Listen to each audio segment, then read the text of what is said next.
Good evening. Welcome to tonight's Kalamazoo City Commission meeting, a committee of the whole. I'm Deputy City Manager Jeff Chamberlain, and this is the committee of the whole meeting of Monday, December 6, 2021. Tonight's meeting is being streamed live on the City of Kalamazoo's Facebook page, as well as the City of Kalamazoo's YouTube channel. You can listen in to tonight's meeting by calling area code 269-552-6425 and entering meeting ID number 886-2395-9559 when prompted. And you can also call and leave a public comment for tonight's meeting by calling area code 269-226-6573. And I'd like to turn tonight's meeting over to Mayor David Anderson. Thank you very, very much, Deputy City Manager Jeff Chamberlain. I officially call this City of Kalamazoo Committee of the Whole meeting to order for Monday, December 6th, 2021.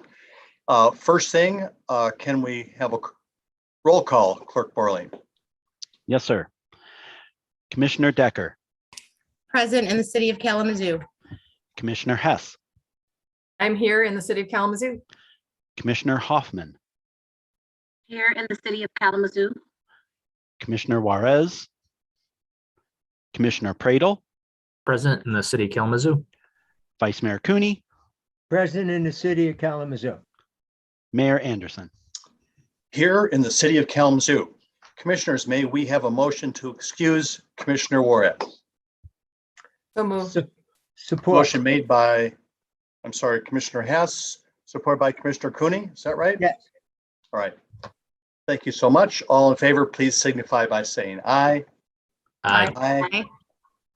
Opposed, nay. Thank you.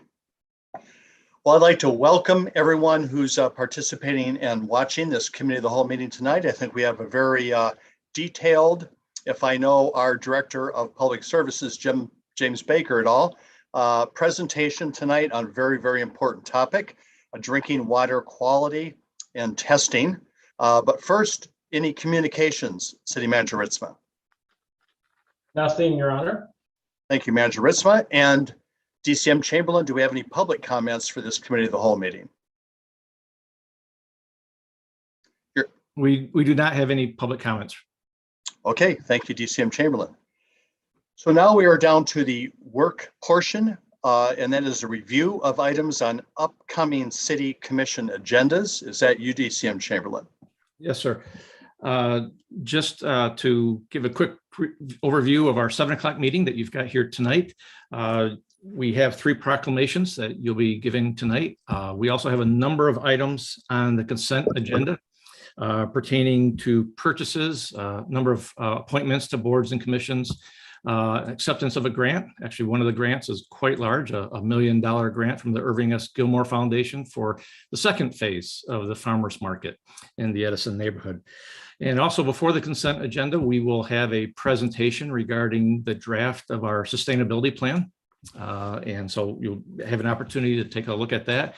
And then on the regular agenda at 7 o'clock, we do have one item, which is a consideration of an emergency housing ordinance.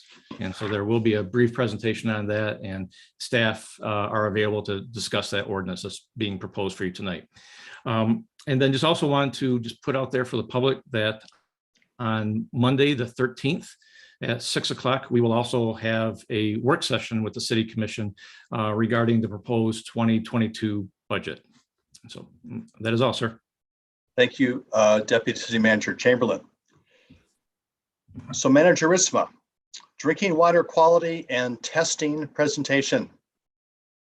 Thank you, Mayor Anderson. And I'd like to introduce our Department of Public Services Director, James Baker. And as we know, water is a very important resource in our community, and safe drinking water is paramount for the success of our community. So our Director Baker would like to give a presentation overall on the lead copper rule and our interface with that, and just to educate folks more on how water is tested for lead and copper and what that means for our community. So I'll turn it over to Director Baker. Thank you, City Manager. Thank you, Mayor, Vice Mayor, City Commission. I'm going to ask the Deputy City Manager Chamberlain start the PowerPoint presentation. And while we're doing that, I'll go ahead and introduce Vern Johnson. Vern is the Director of Environmental Health for the Kalamazoo County Health Department. We work with Vern in regards to public health. The Kalamazoo water system is regulated by EGLE, or the state's Department of Environment, Great Lakes and Energy.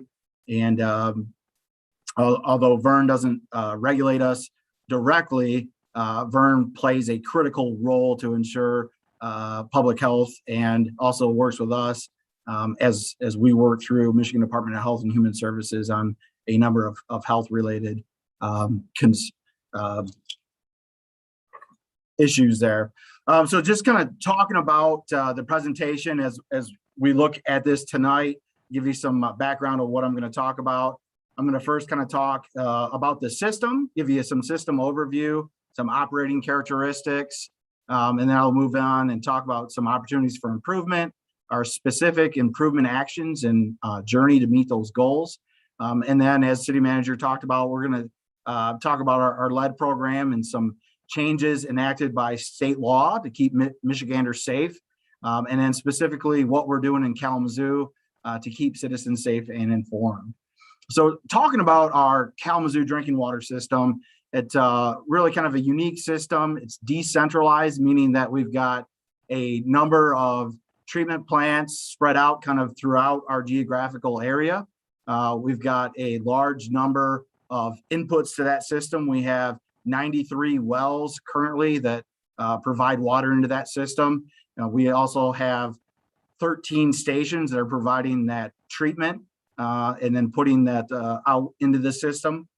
And then the system operates really kind of like a base load and peak kind of concept. Each individual station has a limited hydraulic range. And then so, we kind of turn stations on and off to meet the demands of the system.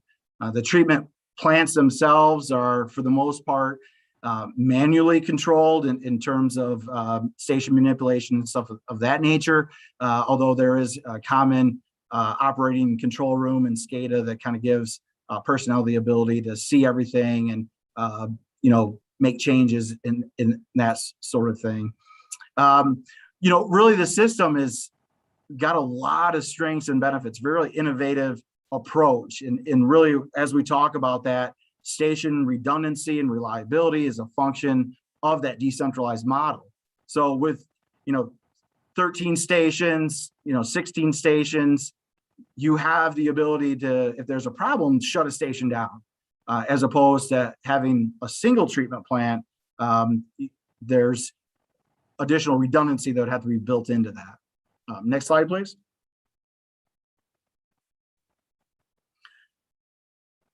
This is a high-level overview of generally what that coverage area looks like. This is what the regional water system looks like. These, of course, Kalamazoo there in the center, and then you can see the extents, that kind of that blue polygon that extends all the way up into the north and east into Richland, and then kind of all the way over to the south and west in Texas and Oshawa. Next slide, please. So we're going to start talking about, what are some of these opportunities for improvement and how this system has been improved, if you will. So first of all, Kalamazoo has had corrosion control in place since 1956. That was first brought on when the Millwood water system, once a standalone entity, was brought into the Kalamazoo system. We use what's called water quality parameters as set points to kind of control where that corrosion control system operates at. And this is where, we're feeding phosphates into the system, and we're looking at a number of water quality parameter range to help us guide that. So the system has been in place since 1956. And for the most part, we've been operating under water quality parameters or set points that were established in 2003. In 2018, we made some changes to further enhance the corrosion control program, and we're tightening up, or kind of setting higher standards for those water quality parameters. During that time period, we experienced some, we'll call it teething pains. We saw some, limited process automation. That's our ability to control the station, was a little challenging for us, and our sampling schedule misalignments with station operation. So I spoke earlier about as a hydraulic load or demand on the system goes up and down, we got to turn stations on and off. Obviously, if a station runs, we've got to sample it. However, sometimes due to the sampling schedule, we're going out and turning stations on just to sample them. So there's a need to kind of coordinate all that. During this period from 2018 to 2019, the city experienced 4 treatment technique violations. Now, what a treatment technique violation means essentially is that we have corrosion control in place. We're following water quality parameters or set points, and that if we exceed one of those set points more than a certain number of times, then that's called a treatment technique violation. And during that time period of 2018 to 2019, we had a number of those. We had 4 treatment technique violations. During a treatment technique violation, there's a requirement to send notification to customers that were in a district that experienced that violation. So our system's pretty large, and we have 10 different water districts. So those treatment technique violations were experienced in different portions of our system at different times. Next slide, please.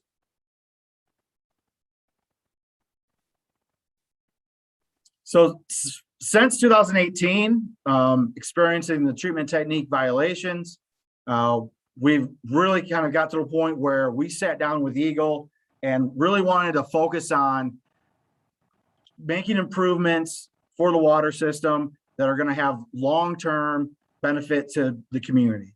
And so we looked at where our water quality parameter set points were at, a lot of change that needed to happen, an improvement in the water system. And we worked together to create really a plan that is administered via the administrative consent order. So this takes and looks at a lot of system improvements that we need to make, and sets out milestone plans and schedule for them. And that's really kind of focused the big overarching goal of that ACO or administrative consent order is to implement optimized corrosion control. So I spoke earlier that we have corrosion control in place. Optimized corrosion control is really kind of going to that next step. It's bringing in additional automation. It's also selecting the best treatment technique and best treatment chemical to really enhance our corrosion control program. Looking at the needs of the system, we also planned a technical, managerial, financial capacity study. It's really doing a deep dive, and that study will be turned into Eagle in March of 2022. And that work has started last March or this March in 2021.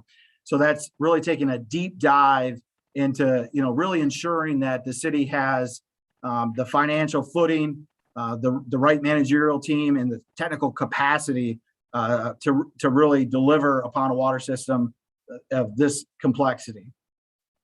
There's also a study that we're looking at the feasibility of reducing the number of points of entry or consolidation. Looking at, we've got those 16 stations, 13 are operational. We're going to move towards or implement optimized corrosion control, but that plan will ask the questions and look at what are some other alternatives. Could the system be managed easier if there were, say, 8 or 10 stations that supplied water to the system? And it's also going to look at some other possible alternatives. Another big component of the administrative consent order was to update and look at all of our standing operating procedures. So that's another thing that we've been doing within the department. Again, a number of these slides we're referencing additional material. If you follow that web link there, you'll take you to a landing page that's got just a wealth of information, that's got all the reports and information related to treatment technique violations, related to the administrative consent order, related to all of these opportunities for improvement and these improvement actions that we're talking about here. Next slide, please. So we introduced kind of the concept of that administrative consent order, really that collaborative approach between the city and Eagle to lay out a plan of milestone improvements. And it would just kind of give some update on what those look like and where we're at with that. Training and operation procedures, those were identified in section 2.1 of the ACO. We've really spent a lot of time rewriting all those SOPs that get after how to operate a station, how to perform the lab analysis. We also have training videos. So, folks are familiar with YouTube. Now, these videos are not on YouTube, but it's that concept. It's kind of that YouTube video concept. It's a, short 5 to 9 minute video per topic that's either new staff to the city when they're coming into the water department can watch those videos to learn how to do things, or staff that may need to brush up on something or have a question about how the procedure should be performed can just watch that on a video. And it may be, we find that's an easier way for some individuals than reading through a standard SOP. But, we've got both forms. Another thing that we're doing within the management of the organization is Lean Sigma process. We're taking that throughout the water division as well as high performance organization management strategies to really kind of look at what high performing teams do best, and to work that team's approach from the director's office all the way down to that interaction where we have NBU or non-bargaining unit supervision staff working directly with ASME to make sure that we're functioning really under high performance standards as teams. We're looking at the station consolidation capacity study that I talked about, and then give some updates on optimized corrosion control. We talked about corrosion control has been in place since 1956. So what is optimized corrosion control? Optimized corrosion control is really doing a lot of research and a lot of study to select the best possible chemical and then implement that chemical in an automated way that moves and balances with the system. So we're just completed the solubility study phase. That's where we took a bunch of chemical compositions of phosphate, orthophosphate, polyphosphate blends, and we took those and compared their performance to a lead solubility study. So it's actually a real world performance to select the best possible chemical blend.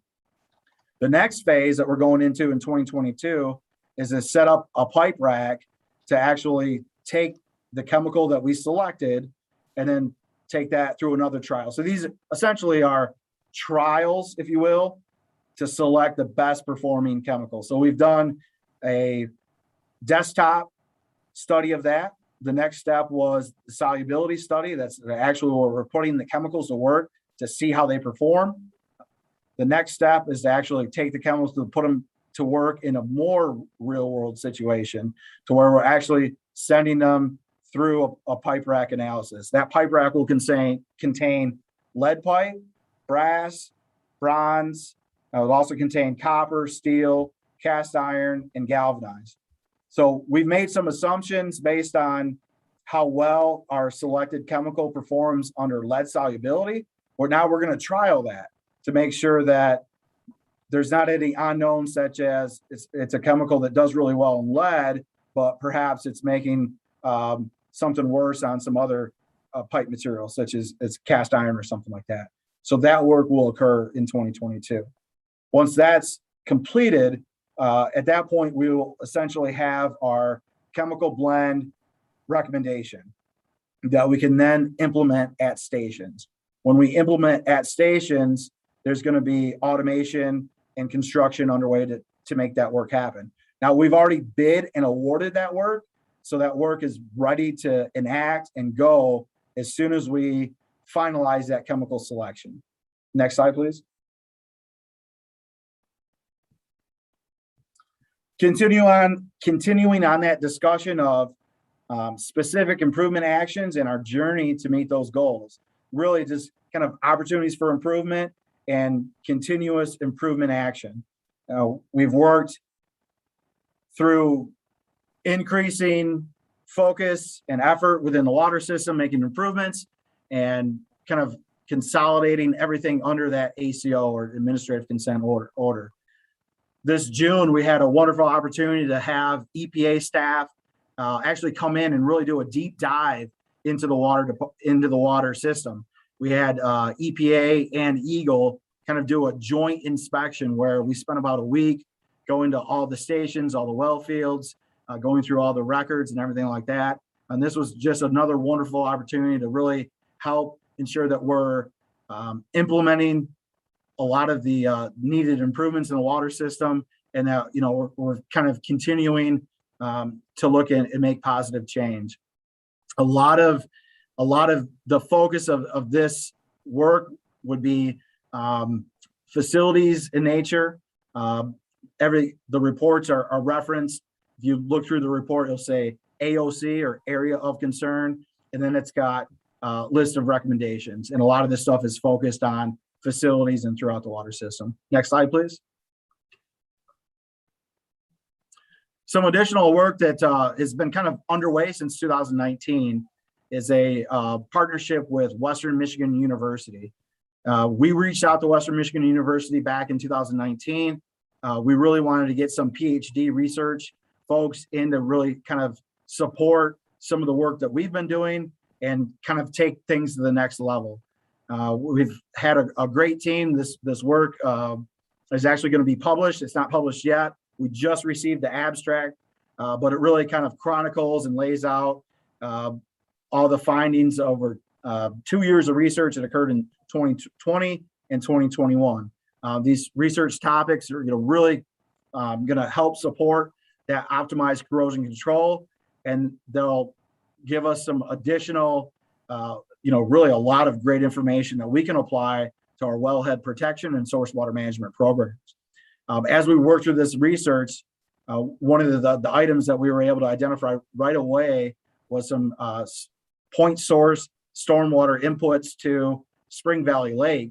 And we were able to identify an illicit discharge within a stormwater outfall, given some of this research that was done. So this is, a lot of great research that is really going to help us understand better surface water, groundwater interactions, and really help us understand our environmental impacts and changes that we can incorporate to better manage our overall environmental relationships in public services. Next slide, please. Throughout all of this work, there's also been some changes and some really great opportunities for public participation. During the passing of the 2018 lead copper rule, Kalamazoo, because we're a community that serves populations greater than 50,000, we're required to enact a water advisory council. So that was created under the 2018 lead and copper rule, and that advisory council is citizen community members that seek to advise the water utility on public education and ways to communicate with the public in regards to the lead and copper program. Another great opportunity for board level oversight is the creation of the UPC, or Utility Policy Committee. That was created by contract. It's essentially our master agreements that we have with all our customer communities. And that group, that UPC, just stood up this July 12th of this year was our first meeting. And we've been meeting monthly. Documents and everything are available on those web links. If you go on City Kalamazoo Boards and Commission, you scroll down under Utility Policy Committee and Water Advisory Council.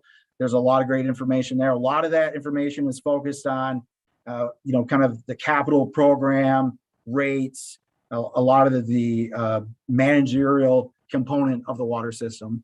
Next slide, please. So talking specifically about lead and copper program, we just want to continue to send that message to the public that, you know, there's no safe level of lead. Lead is unique. Even when you look at the lead and copper program, the lead action level of 15 compared to the copper action level of 1300 is that, you know, our bodies, you know, take in copper. Copper is a nutrient that if you look at your vitamins, a lot of times it's in there. Most of our copper intake is through caloric dietary intake, but our bodies don't need lead. There's no amount of lead that our bodies should have anyway. And so when you look at you know, where these different levels are set, there's really no safe level of lead. So with lead, we're always trying to get lower. There's no level that we're just happy at. We're always trying to do better with lead. In 2017, the city of Kalamazoo really kind of established their accelerated lead service line replacement program. Our 500-year replacements annual goal was based on kind of where our system stood in 2017. Since then, with the passing of the 2018 lead and copper rule, systems are now required to replace lead service lines. That's something that City Kalamazoo was already ahead of the game on with, you know, doing that starting 2017. So we've on this slide right here 773 lead service line replacements this year to date. Wow. That number was as of October 31st.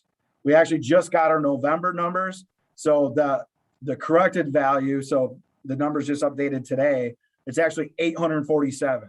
So as of November 30th, we've replaced 847 lead service lines this year. We've got, you know, a really solid program in Kalamazoo. We offer free lead testing. So just anybody that has a concern, wants to know what the levels of lead are in their tap water, they can call us at 311 or 269-337-8000. We also offer free NSF certified filters to all customers. You don't have to be on a lead service line. So if you're a City Kalamazoo customer, you want to have a filter provided, we'll provide one for you at no charge. And then if we're testing, and we'll talk about this, and any result is over 15, we'll replace that lead service line. Next slide. Excuse me. Next slide, please. So this just kind of shows you where our progress has been over the past couple of years. We've been at this, you know, really heavily. Now, City of Kalamazoo has always had a lead service line replacement program. You know, starting in the 90s and early 2000s, you know, city crews would coordinate that with street repairs. So major street reconstructions, things that happen, you know, even into the 90s, city crews were replacing lead services. And another thing city crews would historically do is that if they ever encountered it or found it in the field, they would pull it out.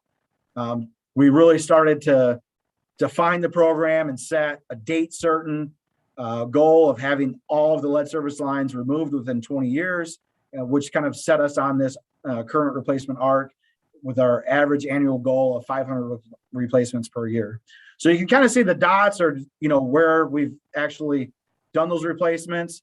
The blue polygon is where our current East Kalamazoo lead service line replacement project is focused. That red polygon is where that project is gonna move in 2022. So in 2022, we're gonna transition and move to our North Kalamazoo lead service line replacement project, and we'll stay in North Kalamazoo lead service line replacement project all throughout 2022 and all throughout 2023. Where you see other dots that are not in project specific areas, they're either in previous project areas, they were either coordinated with street projects, or they're in response to our prioritized testing.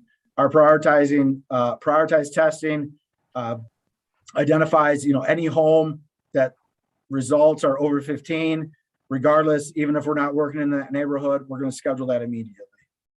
Next slide, please. This just zoomed in further. You can kind of see a little bit more clarity of, what streets, where we're at. Next slide, please.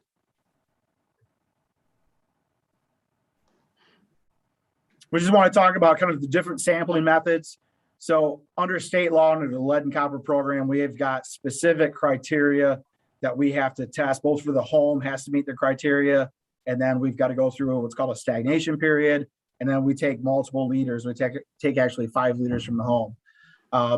Understanding that's not for everybody, that is somewhat disruptive to our customers. We also offer other testing where we come in, we'll just do a 250 milliliter test, and that can give us, relatively quick turnaround time on, whether or not, there's lead present in the home and under what scenario. We'll also use that for troubleshooting. We can determine if the lead source is from the fixture, if aerator cleaning can resolve that, or if that's a lead service line, and that obviously we'll replace that. So again, annual results at or above 15 with a lead service line are prioritized for immediate replacement. Any results at or above 15 that does not have a lead service line, we'll work with that property to advise aerator cleaning or faucet replacement. Next slide, please. So talk a little bit about, what are those lead and copper rule changes that were enacted with the goal of keeping Michiganders safe. So there's different criteria that we're now looking at. So 2018 current, the data may appear different from previous. One of the first things that we're doing is that we're testing 100 sites, and that every one of those sites has a lead service line. Before it used to be 50-50, we would do 50 copper service line and 50 lead service line. So we've, within that same kind of 100 participant program goal, we've essentially doubled the amount of lead lines that we're testing.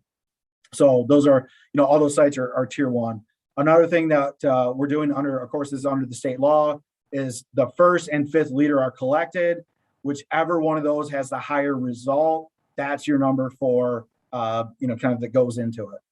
Now in 2025, Michigan's action level is going to drop from 15 parts per billion down to 12 parts per billion. Again, these changes, the goal and the focus is to keep Michigan safe. They're more stringent, tougher rules, and they're going to drive innovation, things like optimized corrosion control, and they're going to drive lead service line replacements. Lead service line replacement is part of that Michigan 2018 lead and copper rule. The requirement to replace at 5% annually was effective January of this year. Again, Kalamazoo has been at this since 2017, so that wasn't really a change for us. We've kind of rolled right through that. Next slide, please.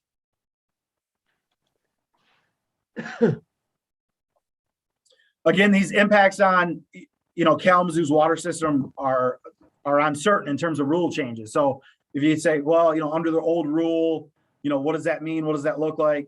What does it look like under the new rule? So, there could be changes given all the variations. We don't really understand what that could be. Looking at our numbers going all the way back to 1991, we started off at 7.4. We've kind of oscillated between 7 and 9. Our lowest ever was 4. Our highest ever was 15.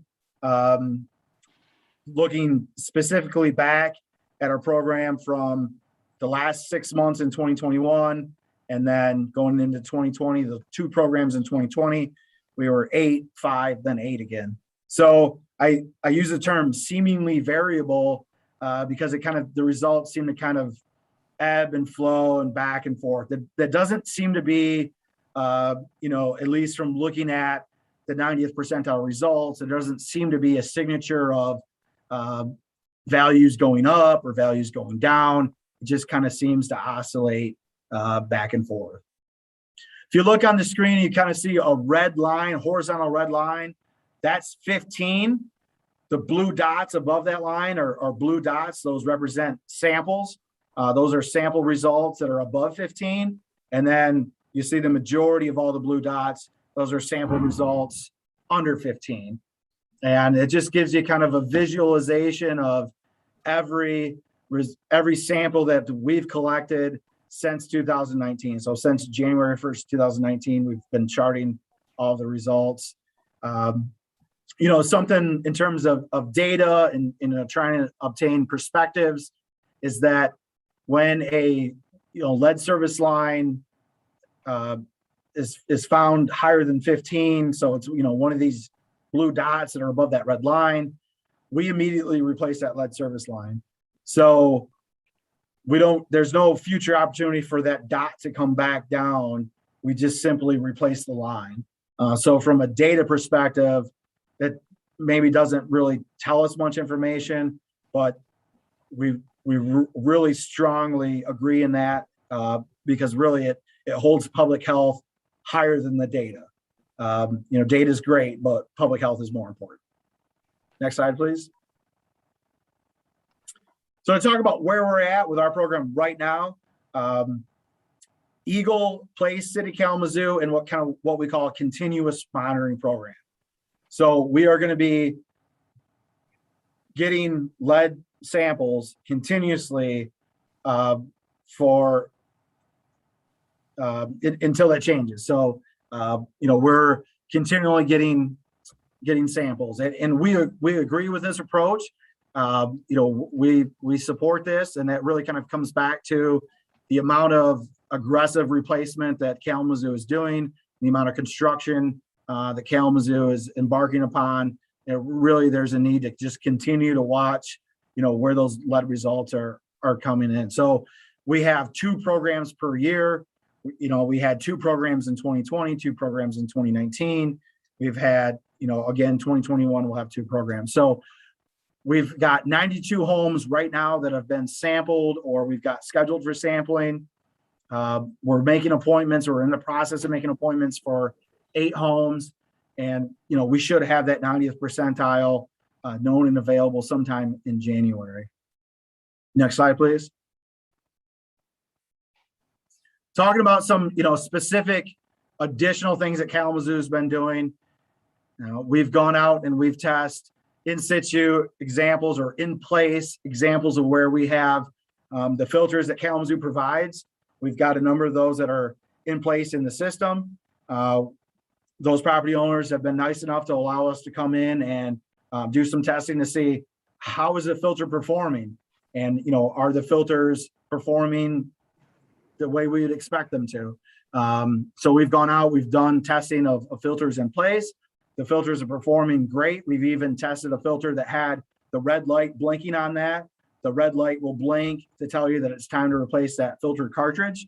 And so even that filter was performing great. So that's great information that gives us some additional confidence that the filter works, and it's a great way to reduce your exposure to lead. We've also collected some of our lead service lines that we've replaced it. So we've kind of pulled that lead service line out of the ground. We've sent those off to a lab to perform what we call mineralization analysis.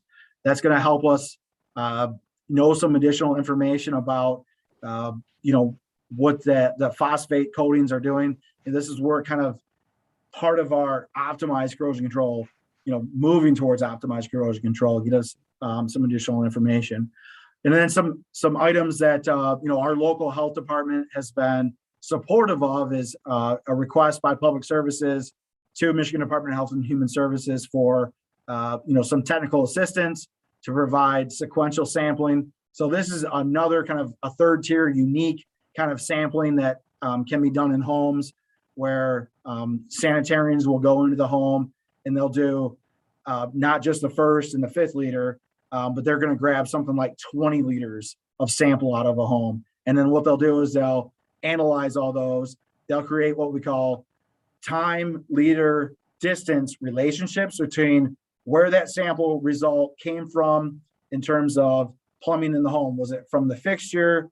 Is it representative of interior plumbing? Is that representative of the yard service or the lead service line in the yard? Or is that representative of yard lead service line in the street. And so that information can be really helpful as we look to optimize their corrosion control program. That information can be really helpful as we, continue to talk about, public education and things that folks can do to reduce their exposure. And so that information, again, is just really helpful as we continue to work through optimized corrosion control or continue to work through really enhancing everything that we can do for the community in regards to lead in Kalamazoo. Next slide, please. So this kind of provides some, background, a lot of information thrown at everybody, and it really just kind of gets to a point where we should be talking about lead in Kalamazoo. Certainly there's a lot of talk in Michigan, across many communities in Michigan. This subject has been kind of a hot topic for many communities in Michigan, and we want to make sure that we continue to talk about that. We want to make sure that we're continuing to provide education materials to the public, and that we continue to talk to the public about, what is the work that we're doing. So the question of, what is a lead action level exceedance, and what happens if there is one? And so really what that is that the 90th percentile, that's a number based off the samples that we go out and get. If that value is higher than 15, that value would be higher than the action level, and then you would have then at that point an action level exceedance. So if that does occur, there would be, some very specific action. There would be a system-wide public advisory issued that would come out within 3 days of us becoming aware of a lead action level exceedance. And then there would be a lot of work in terms of, really kind of focused on educating the public and making sure folks in the public are using filters and taking all the steps that they have available to reduce their exposure to lead. With that, Vern, I didn't ask for anything, but I want to give you an opportunity to provide some comments, if you will.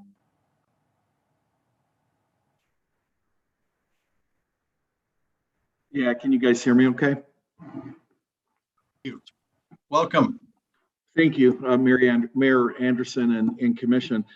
First of all that to be said, City of Kalamazoo water supply is a very safe resource that really is a diamond in the state of Michigan. And I say that even though James laid out all of these things, the testing and the improvements that are being made.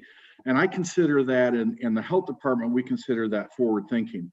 It's not reactionary. It's the extensive testing that's being done and the improvements to the infrastructure really lends itself to prevent illness and safety issues within Kalamazoo, the city of Kalamazoo. And I would remind the commission, I know you know this, that it's many townships rely on the city of Kalamazoo water. And certainly we saw that in Parchment with the PFAS that happened with the extension that was made, and a very quick connection that was made to help those residents out with PFAS. Unlike other municipalities in the state that have had to deal with lead, really the city of Kalamazoo and the leadership of city of Kalamazoo have really stayed ahead of it when it comes to lead. And James is absolutely right.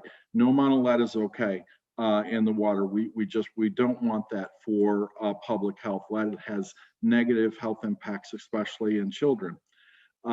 Keeping it below that threshold of 15 parts per billion is very essential.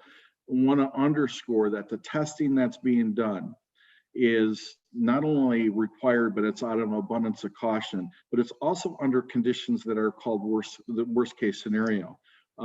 There's a 6-hour at least stagnant time where that water has to sit in the pipes without being disturbed, so that if there is lead there, it'll leach into the water, so that if somebody opens up the tap and drinks that first draw of water in the morning, that has the highest concentration of lead in it.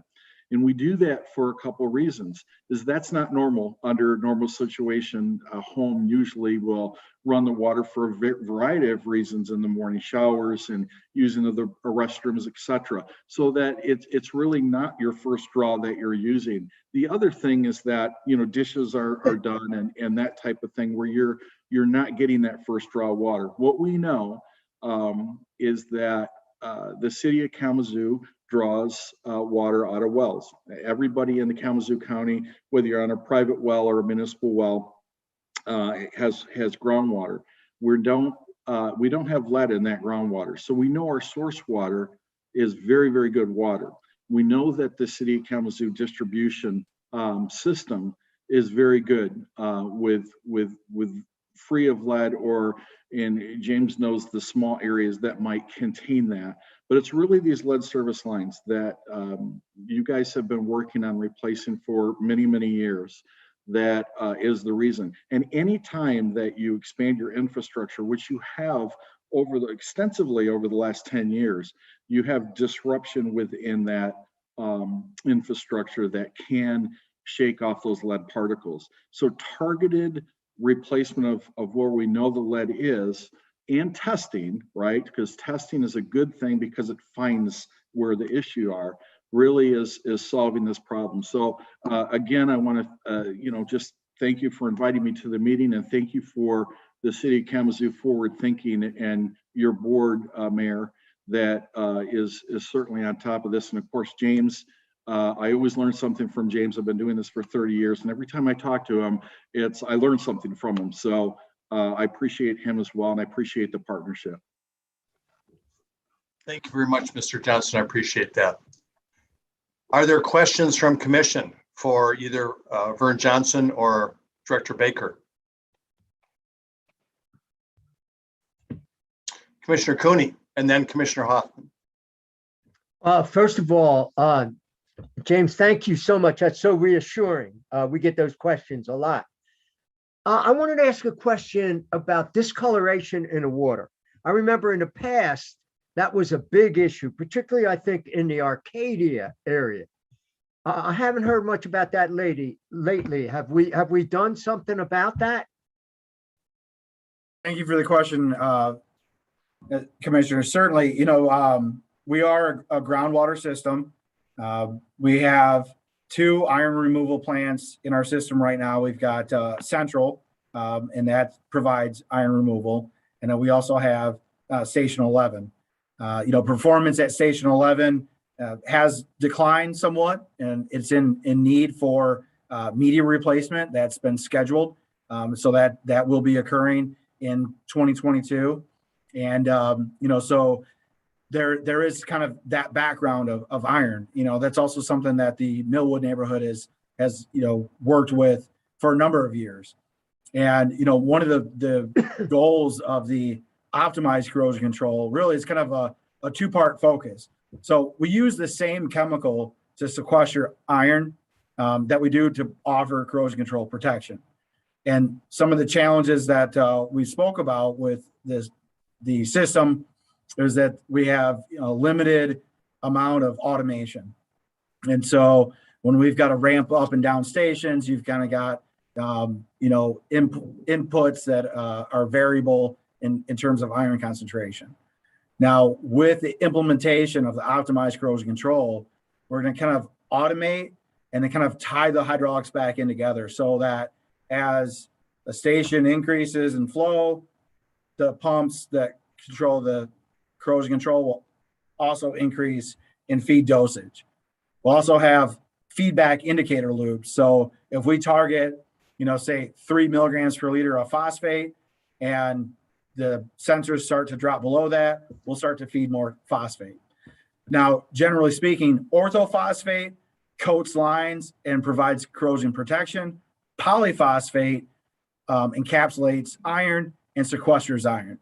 So ortho and polyphosphate work together to kind of enhance water quality as well as provide corrosion control. So we kind of track those together. We track our water quality complaints. We report those to Eagle. We report those as part of our monthly report, looking at the number of water quality complaints that we have annually, looking at what are we doing to resolve those, and looking at, are we experiencing any challenges within our corrosion control program. The optimized corrosion control is really essential, and it hits on all those major points. So it's a great question. It's another topic and focus of continuous improvement, and it's another item that we're working to address. Thank you. Thank you, Vice Mayor Cooney. Commissioner Hoffman. Good evening, Director Baker. I have a question in reference to the parameters. So are there different parameters for different parts of the community, such as if we're in the core neighborhoods, is there a different parameter for versus if we were in Ashton or Richland? Yes, thank you, Commissioner. So the district, first of all, to answer that question, let me explain something about where our pressure districts, how they're made up. The pressure districts are really by elevation.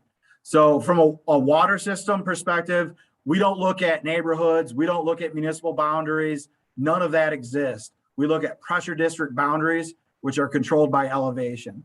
So we have the low district, which is everything around the Kalamazoo River. The river is the lowest point, everything drains to the river. So that's kind of the low district. And then we build districts up as we go out.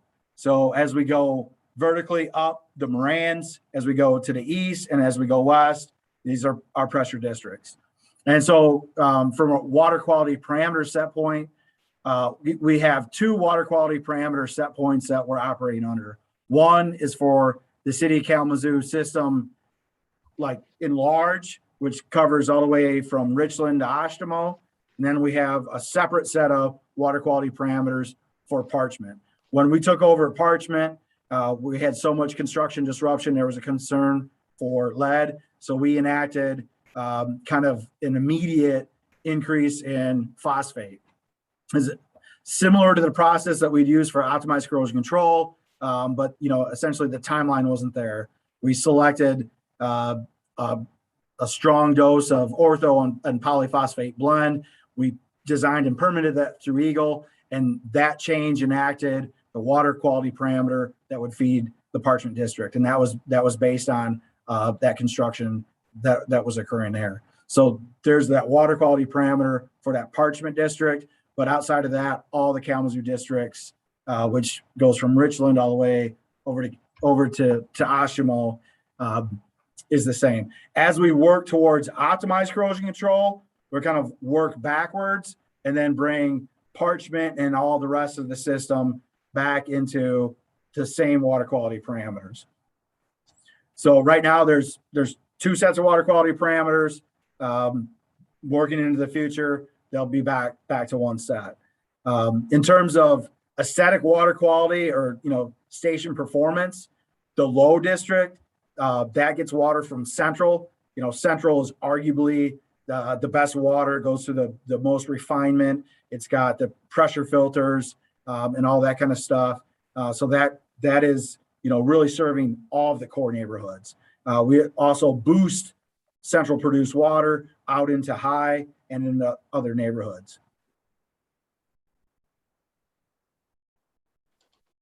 Thank you so much. I have one more question in reference to the violations the 4 violations that happened. Where were they? Were they isolated or were they spread out throughout? Yeah, that's a great question. So the water quality parameters are essentially set points or parameters that are set for plant tap at point of entry. So that's a set of parameters that's set to the station that produces the water. So we have got 13 operational stations right now, and the stations that experienced excursions of water quality parameters were stations that primarily were feeding into the Parchment district. So I talked about, we've got that 2003 water quality parameters where we operated under. We kind of set the bar higher in 2018. So we actually enhanced those water quality parameters, but at no time did we drop below those 2003 parameters. So in 2018, in response to Parchment, we worked collaboratively with Eagle and said, hey, is there something that we can do better to produce, water with more phosphate to help parchment. And so that we did that. And once we did that, then that set a new goal, right? And then in doing that work, we had times where we didn't quite hit that goal. But at no point did we, experience a backslide of parameters from of where water quality treatment parameters were set from 2003 forward. There's a lot of technical information there. I'm skimming the surface to provide an answer. I'd be happy to go into further detail with you if you want to look at some of those documents or understand more about how the stations, where they're located, and where they go and how they produce and kind of how we control them. Thank you so much. Thank you. Thank you, Commissioner Hoffman. Other questions from commission? Yeah, Commissioner Morris. Thank you. Again, like Don said, we appreciate the work you guys are doing. Stephanie, that was one of my questions that you asked your last one. You said we replaced about 800 lines this year, 800 and something? Correct, Commissioner. So 847 lines, lead service lines were replaced as of November 30th. Now that number is going to continue to increase because we're not stopping. Lead service line replacements is one of the projects within public services that we do right through the winter. We won't stop that work. We're continuous in that work. My question is there any way to increase that work to get it done faster, like subcontracting other companies to come and do some of that work for the testing or for the replacement of the pipes? Is there, because I know the priority is to get it to zero, right? No lead is okay. And I appreciate that statement, that no lead is okay. And I agree with that. But is there any other ways to make that happen? No, thank you for the comments and the questions. So, looking at kind of all of that great work, that lead service line replacement work, we actually have a contractor in place right now, SWT. So they're working under that East Kalamazoo project. That was a DWRF project. It's about $7 million of work that they're out doing right now. The work that we've got lined out for 2022, we're going to get started with a $5 million grant from Eagle in North Kalamazoo doing that work. But that project area, that red polygon that you saw on the map, that's encompasses about $20 million of lead service line replacement work. And certainly we're looking at infrastructure bills. We're looking at bringing dollars to Kalamazoo through all kinds of methods, whether that be through the state or all of these other resources. So I think we continue to look at doing that work, just what the commissioner stated. And I think there's a reality to the work you're in right now and the work you're starting next, because at some point we got to draw a line, and we got to send the crews out there and send the contractors out there, and we can do that. And that's what you see in place right now. But I think that's a great point. That's a great discussion item for City Commission. That's a great discussion item for Utility Policy Committee in terms of the overall capital investment, where that capital investment is happening, and do we need to increase capital investment? One thing that we will be bringing back here in January, or even touching on it in some of the budget work sessions, is that the water system pays for the water system. Water system rates pay for all this work that we're doing. And as we continue to invest in the system, there are rate impacts and there are rate pressures of doing that. It's all good work. This work has to happen. And, as we identify sources and uses, the need to continue to bring in and leverage state and federal dollars, continues to become more evident. Thank you. Commissioner Morris, just specifically, I do think we contract out about 2/3 of this water lead service line replacement. I don't know if you can confirm that, Director Baker, but I think. Yeah, so on that web link that shows the map and the bar charts and stuff, there's a pie chart that will show you how much of the work is contractor and how much of the work is city crews. And we've gone a couple ways. We've had city crews go out and do entire projects. It was actually City Kalamazoo crews that went out and did all the replacements in Parchment when Parchment was experiencing a lead action level exceedance. We've also had city crews that started out some of those earlier years.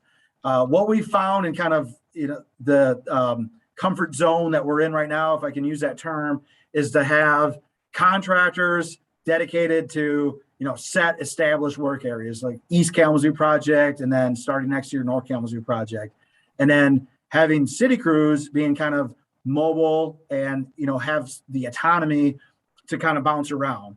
And so that's kind of the method that we're using right now. We find a lot of success with that because we can respond to something. If we've got an address, and a lot of times if we get an address that has elevated lead result, we'll knock on the neighbors' doors and we'll say, hey, could you talk to your neighbor? Should we sample there too? And if we can find a street, then we might just do all the lead service lines on that street. And that's something that city crews can do. And so this year, we did that on Davis Street. So City Kalamazoo crews tackled Davis Street and got every lead service line removed out of Davis Street, and kind of had that autonomy to move around the city and respond to needs that way, while the contractor kind of set focus, set parameter, stay on the East Kalamazoo project, and then as we need you, we can send you other places.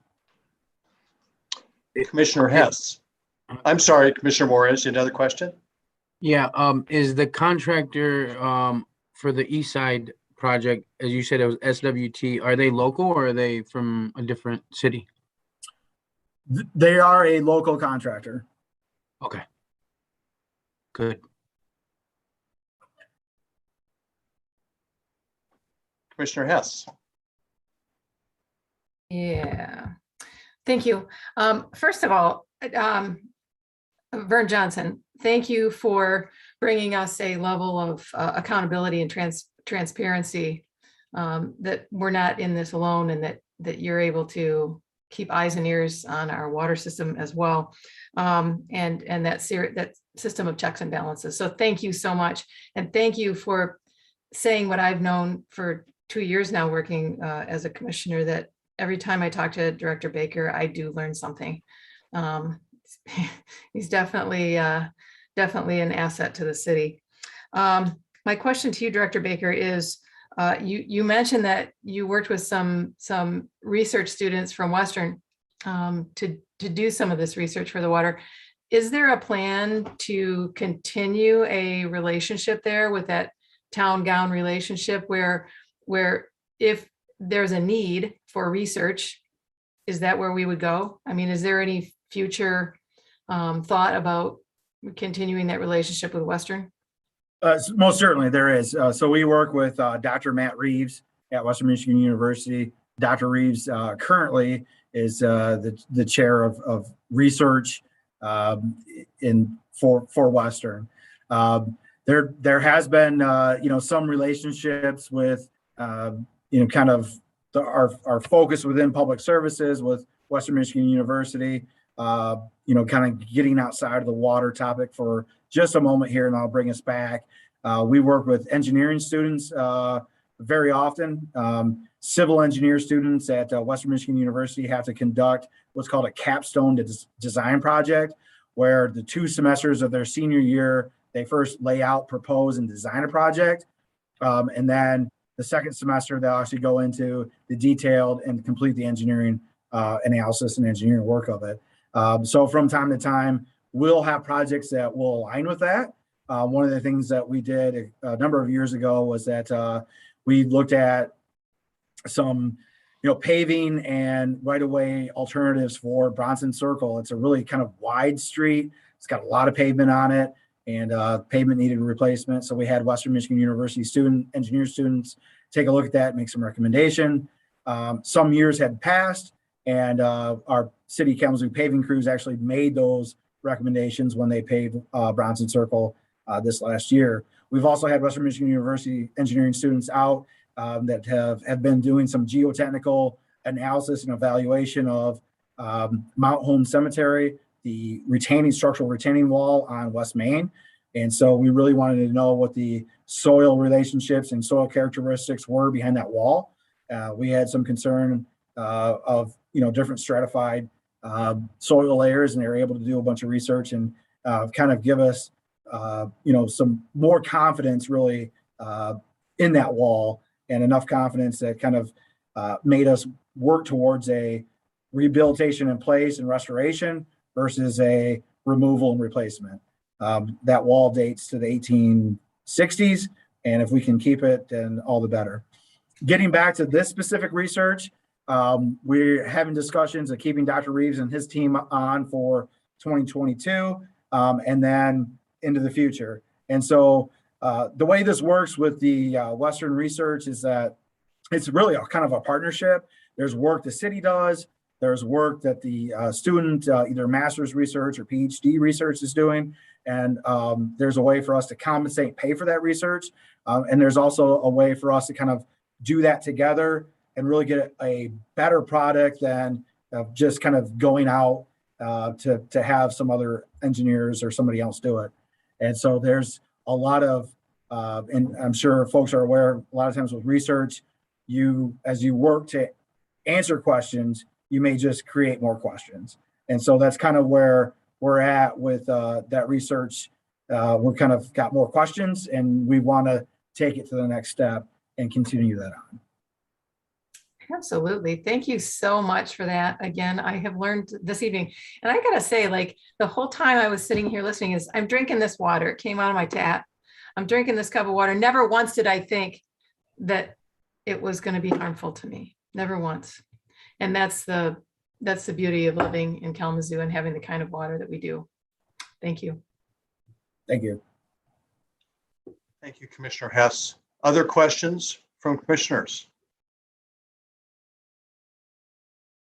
So I don't see anyone else right now. Hey, I just want to run through some things quickly here, Director Baker, which are just some kind of a couple bigger picture things and a couple thoughts as it relates to this. Just remind us what our approximate total annual budget is on the water side. So from an operations, thank you, Mayor. I'm going to, as I rush into the answer to the question, I want to pause a little bit. Okay. So our budget, when you say the water budget or how much per year in water, we have our capital budget or capital improvements. Those are things like new water main, lead service line replacements. And then we have our operational side of the budget. And so operationally, these are direct expenses. These are in the line item budgets. These are things that we're kind of paying in current year. So like staff, chemicals, electricity, all that kind of stuff. And then bond payments for capital projects. And when we do capital, that's kind of the list of all the projects we're going to do, and then we're really only paying for the bond payment, but we're doing that every single year. So a lot of times we'll talk about budgets and we'll say our operational budget, our O&M budget is so much, and then we're going to do so much capital. We're not cash flowing all of that. We're only cash flow, or our revenue requirements are only for that operational budget, which includes all current and past debt for the capital program. So from a capital program perspective, we've got about $37 million of new capital projects, or all projects together, about $37 million of new work that is going to come on in 2022. And again, that's kind of all budget year 2022. The actual construction and implementation, a lot of those projects go on over 2 or more years. From an operational standpoint, in terms of what are the operational expenses of the water system, that's about $20 million. So your rates, your revenue requirement, the Kalamazoo system's paying for about $20 million, which includes the bond payment of these projects as we bring them online and all of our previous projects. I appreciate that. That's very helpful, and separating those things is important. So just another question here, just to remind us on this, is that, so all of our water comes from groundwater. You referenced 93 wells. Is that normal that where communities get their water here in Michigan? For example, how does that compare to Grand Rapids? Yeah, that's a great question. So, Kalamazoo's arguably the biggest groundwater only system in the state of Michigan. I say arguably because the Lansing Board of Water and Light also has a groundwater system. We can put more water on deck than they can. We've got more capacity. They may have more customers depending how you cut the population numbers.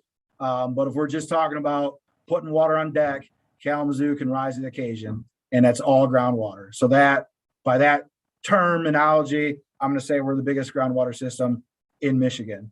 A lot of communities our size really are surface water dependent. And so Grand Rapids, for example, they pump water out of Lake Michigan, and they have a water treatment plant, or they call that a filtration plant, that's on the shores of Lake Michigan. And then they have a transmission line that pumps it in the city of Grand Rapids. Now, there's nothing inherently right or wrong with either model. And that's kind of, Kalamazoo had this model in place since it kind of grew out of the 1860s. 1869 is kind of where our water system came from.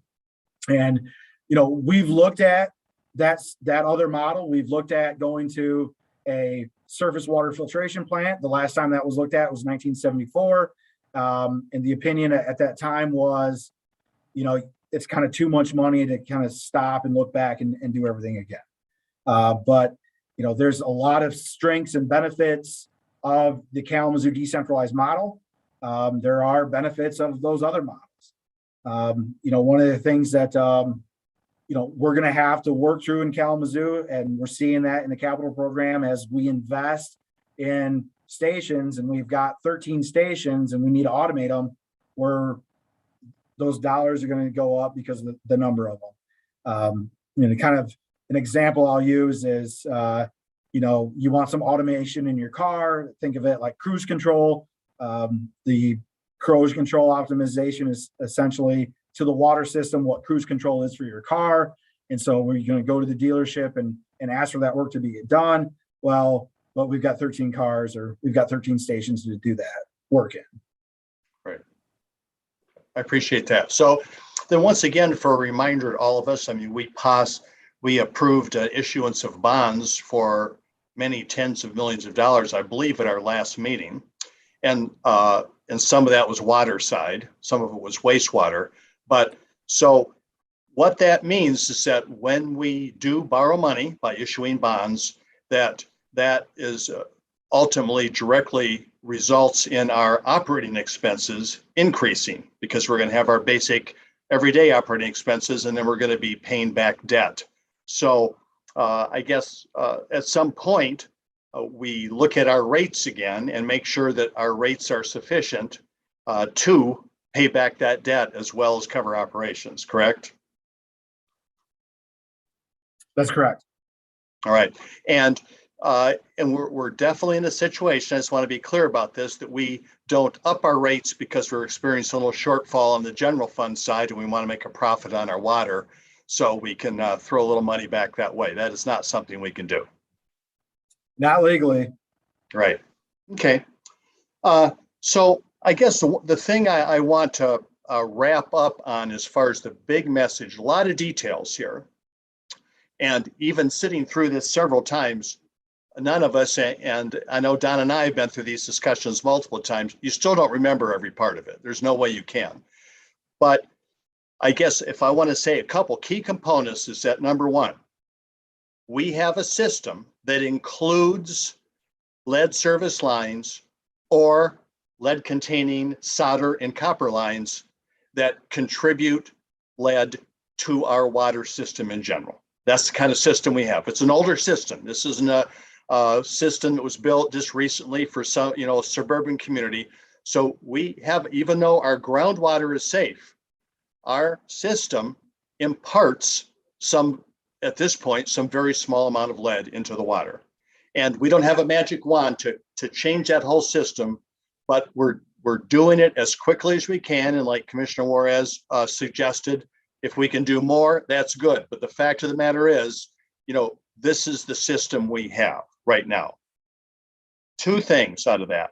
One, I'm a little concerned, Director Baker, that when in 2025, the lead action level drops from 15 to 12, that we're going to see ourselves in a situation, because we're still going to have this system in 2025, where we might experience more exceedance of that number. I mean, is that the case? Certainly there's risk there. I cannot, guarantee that a community would not go into action level exceedance. We're looking for lead. We're out testing for lead. We're, only taking samples from homes that have lead pipes. And, really the law is, essentially focused, worst case scenario. And so as those numbers drop, and I use the term, we've got to bring in some innovation. And that's why back in 2017, City of Kalamazoo dedicated to 500 lead service line replacements annually. That's why we've worked collaboratively with Eagle in response to treatment technique violations, why the public services team approached Eric Oswald, the director of drinking water, and said, look, we've got to get together on this. We've got to make improvements because, look what happens in 2025. So we've got to incorporate optimized corrosion control. And so that's what we're working towards. And so there's a lot of technical things out there, and there's things we're doing over here and things we're doing over here. And there's construction elements, there's operational elements, there's research going on. There's engineers that are bringing in, new upgrades to the treatment plant, new chemicals, everything else. But when you wrap your hands all around all the work we're trying to do, really the goal is to provide clean, safe drinking water for the public. And our goal is to get the lead numbers down lower. And as we work through all of that, I can't make any guarantees that, a community won't experience an action level exceedance. And I think as we work through all of that, it's important to continue to have these conversations. It's important to make community aware of lead and public education, things that they can do to reduce their risk, and to understand that, we're in this together as a community. This is a journey, and it's our journey. It's our goal to get these numbers down. It's our journey. It's our goal as we work towards the future to improve it so that we can get to that 2025 year mark, and that we can have a 90th percentile that's below 12, and that we can continue to drive those 90 percentiles down lower. It's a lot of work. It's a journey, and it's not, to use the term a magic wand, it's not something that's going to happen overnight. But right. We are working at it, and we've been working at it with kind of, our site target, site acquisition is at a horizon. We're going to the horizon because we got to make sure that we're out ahead of this, and we got to make sure that we've got a long range plan that's going to ensure safe drinking water for the community. Right. So I can't reinforce what you just said enough, Director Baker. And the fact of the matter is, that we are removing these lead lines, and we'll continue to do that. But I would suggest that we have also another group of folks who really need to also play a strong role in addressing this. And at the risk of having your agency flooded with calls, if anything, I would like the headline out of this to be that even though all the lead lines aren't replaced, we're not only doing things system-wide, but we have housing-specific responses that we can make here in Kalamazoo to protect people in their individual homes. And we do free testing, right, Director Baker? And we will respond to requests for a test. We'll do that. And if numbers are high, we'll be in there replacing that water line as soon as we can. And we have filters that are available. And I understand those filters are no charge as well. Is that correct? That's correct. Those filters and replacement elements are free to all customers. Free. So I would say that any homeowner or any rental property owner that has concerns, please get in touch with Director Baker's team and make sure that while we're doing this replacement, that we are recognizing that there are steps that can be taken to make sure that we're getting those lead levels at any specific property down, as close to zero as they possibly can be. Important work. Any other questions for Director Baker or Vern Johnson here at this point? Yeah, Commissioner Pradle. Yeah, thank you, Mayor. This is Commissioner Chris Pradle. Director Baker, I was wondering if you wouldn't mind, I know, I'm sorry, Vice Mayor brought this up a little bit as a question, but you've given me some great counsel and advice to respond to, residents who reach out about discoloration in their water and steps they should take if they see that. What are some steps that you can advise on how to best troubleshoot that initially before you reach out to the city, or once you do reach out to the city?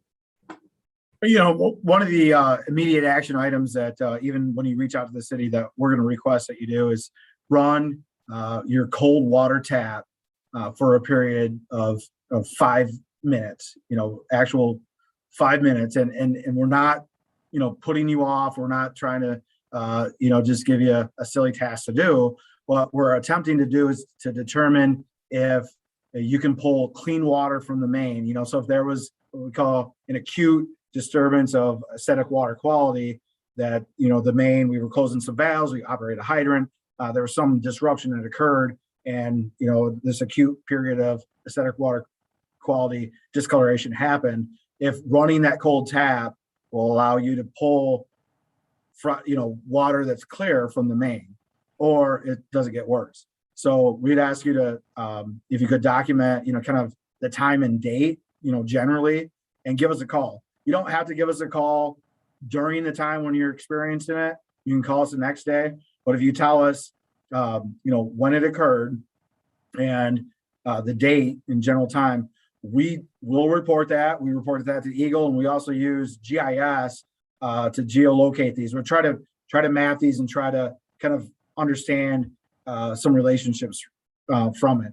Now, we usually find that water quality concerns and water quality complaints tend to spike right before our twice annual flushing. So right before the spring, when we go out to flush, we're getting kind of increased call volume for acidic water quality concerns, and same in the fall. And a lot of that is respective of the need to flush the system, perform that maintenance flushing. But some immediate action right away, if you notice discolored rusty water, run that cold tap 5 minutes, and it's determine, is it getting worse, is it getting better?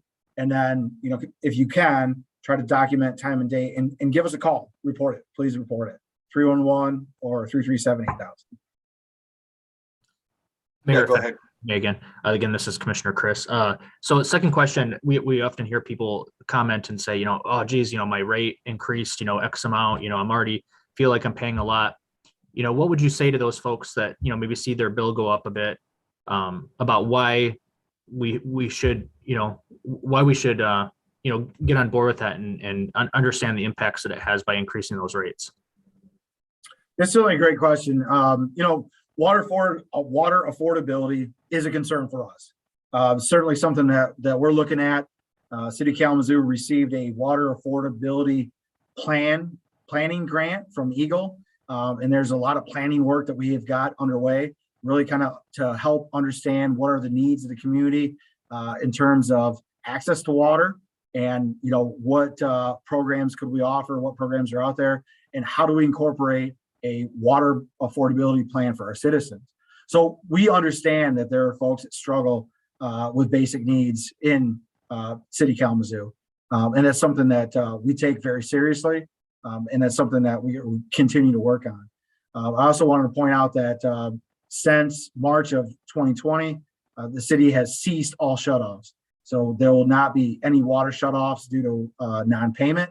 And we are also working through COVID programs, such as the SAFER program, to apply available funding to water arrearages. So that's some immediate things that we're doing in terms of water affordability. We also have some long-term plans in terms of water affordability. But I think overall, there's needs to be some understanding that Water improvements are paid by the water system. The water system is an enterprise fund, and really it's a system owned by the users of the system. It's a citizen owned by the citizens of the region, the township, and the city customers all kind of pay in, and the work gets done and investment happens. Certainly we look to state and federal programs as much as possible to try to reduce those costs, but that program is all self-funded through rates. And I guess the other point I would just make is just that we have, infrastructure improvements that are long overdue. And, if you just look at the forecasting of deterioration of infrastructure that, potentially if we're not proactive like this and we don't get aggressive about this now when we're able, we run the risk of our children or children's children facing, pretty significant issues that could, become precipitous in cost and precipitous and, harm to our community. So, I'm always thoughtful about the rate increase and the impact it has on our residents, but I also want to be cognizant of the fact that we got to be proactive and aggressive in order to counteract, things that could become worse later down the road. So, and I think you always do a really good job of reminding us that. And then last thing, just, and this will be the last one. And when we do our next water presentation, you got to talk to people about the water mains and how that all works and everything, because I always think that's very interesting. But another thing we hear from people quite frequently is just like, look, I see my rates going up. I don't see anything happening necessarily big in my neighborhood. Does that mean necessarily that there's not improvements that are actually impacting their water? So there's a lot of improvements. When we talked a lot today about station improvements, optimized corrosion control, lead service line replacements. Those are kind of two big buckets of the capital program. We didn't talk about water main replacements. That's another big expense. The Portage Road project that we've just kind of completed here, we replaced all the water main on that. On Oakland Drive, we replaced all the water main. Parkview, when we go to do that project in 2022, that's coordinated with water main replacement. There's a brand new water tower that sits up along 131 if you drive north and south. There's a lot of need for the hydraulic needs of the system in terms of fire flow and our ability to continue to support growth and water demands. And so there's a lot of things that are happening that might not happen in your front lawn in regards to the water system. Really the overarching goal of providing clean, safe drinking water, water reliability, and to make sure that system is resilient so that we can continue to operate throughout all the challenges that we may come across. Thank you, Commissioner Bradel, and thank you, Director Baker. Any other questions for the team here? All right. Manager Ritzman, anything else from your team on this topic? Nothing else, Your Honor. Right. I just want to really extend my thanks to Director Baker. He always brings his A game to this. And thank you, Vern Johnson, for showing up and helping us from the county side. We appreciate the partnership a great deal.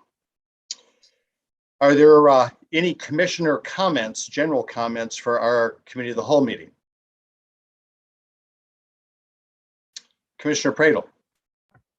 Sure. This is Commissioner Chris again. I just wanted to, again, just to thank Director Baker. When you look at that, our goal was 500 lead service lines, 847 lead service lines served by November 30th. That is great. We want to keep seeing that coming along. And I'm just really proud that we're being, I keep hearing the word proactive and planning. I love to hear that. And especially when it comes to something as serious as lead service lines. This is for new colleagues on the commission, if you ever get a chance to sit down one-on-one with Director Baker and just have coffee or meet regularly just to learn, it's well worth it. The more you get to know Director Baker, this is like his dream job, right? Like this is what he dreamed of doing one day, and that's him.